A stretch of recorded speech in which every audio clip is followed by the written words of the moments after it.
Hello guys, welcome to my channel హేమందావులి రాఫిష. ఈరోజు కర్రీ ఏంటి అంటే ఆలు టమాటా వంకాయ కర్రీ అనమాట. ఇంగ్రీడియంట్స్ అన్నీ కట్ చేసుకొని అక్కడ పెట్టేసుకొని పొయ్యి మీద పెట్టి తాలింపు వేసేసేసి ఆనియన్ పచ్చిమిర్చి అయితే వేయించేసి అనమాట. తర్వాత అల్లం వెల్లుల్లి పేస్ట్ వేసి వేయించేసేసిన తర్వాత టమాటాలు వేసి బాగా మగ్గబెట్టేశాను అనమాట, వంకాయలు టమాటాలు. ఈలోపు పక్కింటి పంకజమ్మ ఆంటీ పిలిచి ఉప్పు ఉందా అని అడిగేలోపు ఉప్పు ఇచ్చేసేసి మన కూరలో కూడా ఉప్పు వేసేసాను అనమాట.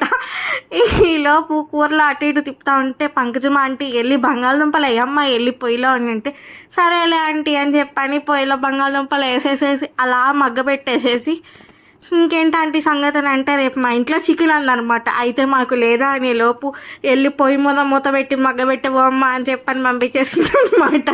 ఈలోపు నా కూర రెడీ అయిపోయింది. అట్లా కారం వేసేసేసి నా బంగాళదుంపల కర్రీ దించేసేసాను అనమాట.